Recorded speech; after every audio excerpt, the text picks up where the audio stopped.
अस्सलाम वालेकुम। अपने यूट्यूब चैनल में मैं सुमैया रिजवान आपको वेलकम करती हूँ। और जिस तरह आज जो सूरत हाल रही, इमरान खान पर हमला हुआ, ट्रांसमिशन में ही थे हम लोग और आपने देखा ज़ाहिर है उस सूरत हाल में कुछ चीज़ें जो कि बहुत तेज़ी के साथ सामने आ रही थी। जब हम ट्रांसमिशन में थे मैं वो नोट डाउन भी कर रही थी और मैं सोच रही थी कि अभी कुछ दिनों पहले ये बात हो रही थी कि ज़ाहिर है ये मार्च, एक फैसल आडा ने प्रेस कॉन्फ्रेंस करते हैं, बोलते हैं मार्च खूनी मार्च होगा, लाशें गिरेंगी और मार्च शुरू होता है। बखैर खूबी चल रहा था, 6 रोज़ गुजर गए थे, आज 7वां रोज़ था और आज इमरान खान पर हमला होता है। और यकीनन ये हमला इमरान खान पर था, कातिलाना था और उसको नाकाम बनाया गया। लेकिन जो कुछ सवालात हैं जो बहुत से मीडिया उठा रहा है, बहुत से सहाफ़ी उठा रहे हैं, उन सवालात के अलावा कुछ सवालात हैं मेरे जहन में। जब मैं ट्रांसमिशन कर रही थी तो मैंने सोचा था कि अपना वीलॉग बनाऊंगी और उसमें सवालात उठाऊंगी।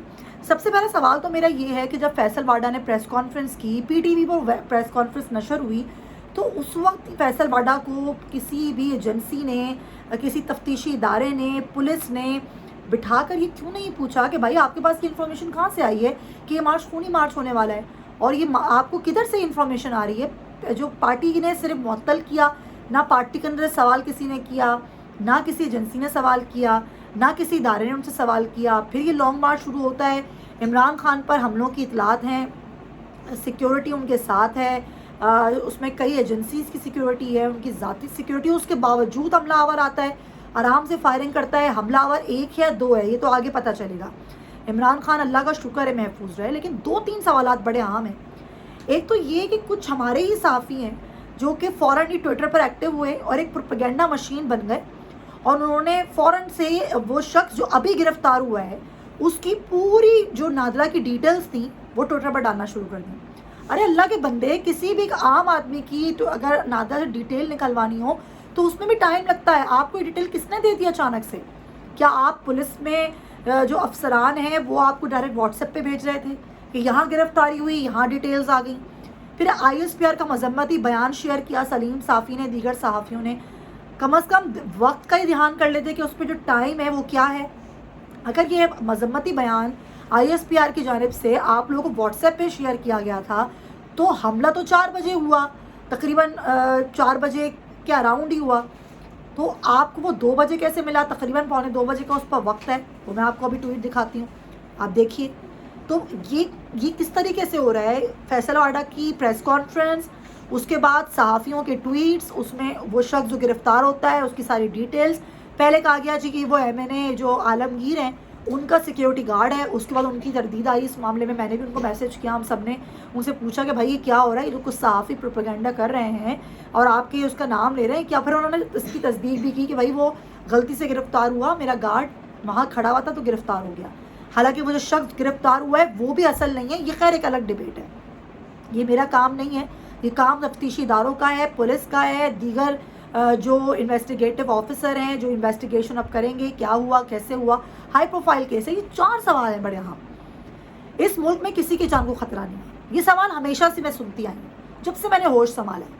लेकिन आप मुझे बताइए कि लियाकत अली खान से लेकर बेनज़ीर भुट्टो के शहीद होने तक कितनी बार कातिलों को सामने लाया गया, कितनी बार सजाएं हुई, कितनों को इंसाफ मिल गया और किन किन के कातिल हमारे सामने आ गए।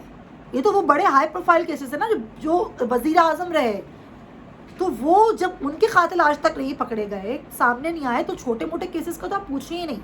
हालिया अरशद शरीफ शहीद का मामला है, कुछ नहीं मालूम होता, कीनिया में कत्ल होता है, फिर ISPR आके ये कहता है, DGISI आके ये कहते हैं कि अरशद शरीफ को मुल्क में कोई ख़तरा नहीं था, वो फिर मुल्क से गए क्यों, वो एक लंबी डिबेट है।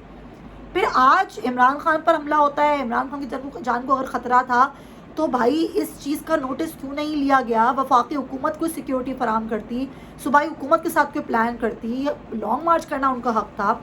फिर उस पर प्रोपेगेंडा चल रहा है कि जी वो तो सही हो गए, उनको तो गोली नहीं लगी। तो क्या आप चाह रहे थे उनको गोली लग जाती? क्या आप चाह रहे थे? फिर व्हाट्सएप पे पैगाम आपको शेयर होते हैं 2 बजे के, आप टाइम भी छुपाते हैं और आप शेयर कर देते हैं। फिर सहाफ़ी डिटेल्स जो है वो ट्विटर पर डाल देते हैं। भाई ये क्या चल रहा है कि सारी डिटेल्स आपको व्हाट्सएप पे आती हैं और बगैर तस्दीक के एक सहाफ़ी, एक नाम होते हुए, और आप शेयर करते हैं। आप किसी चीज़ का कोई ख्याल नहीं करते कि हम कोई चीज़ अगर शेयर कर रहे हैं हमारे ऊपर कितनी बड़ी जिम्मेदारी है। थोड़ी सी तहकीक अगर कर लें, थोड़ी सी अगर ریسرچ کر لیں, پتہ کر لیں, اپنے چینل سے پتہ کروا لیں کہ جو چیز سامنے آ رہی ہے وہ کہاں سے آ رہی ہے, کیسے آ رہی ہے. ڈیٹیلز آپ کو واٹس ایپ پہ کوئی دیتا ہے, آپ آگے شیئر کر دیتے ہیں اور اس پہ پروپیگنڈا شروع ہو جاتا ہے. کئی صحافیوں کے تو میں نے یہاں تک ٹویٹس پڑھے کہ ایک سائفر پر اتنا شور مچایا اس خان نے, تو گولی پہ کتنا شور مچائے گا اور کتنا معاملہ کرے گا. خدا کو مانے, شکر کریں اللہ کا خان صاحب کو کچھ نہیں ہوا. یہ ملک متحمل نہیں ہو سکتا.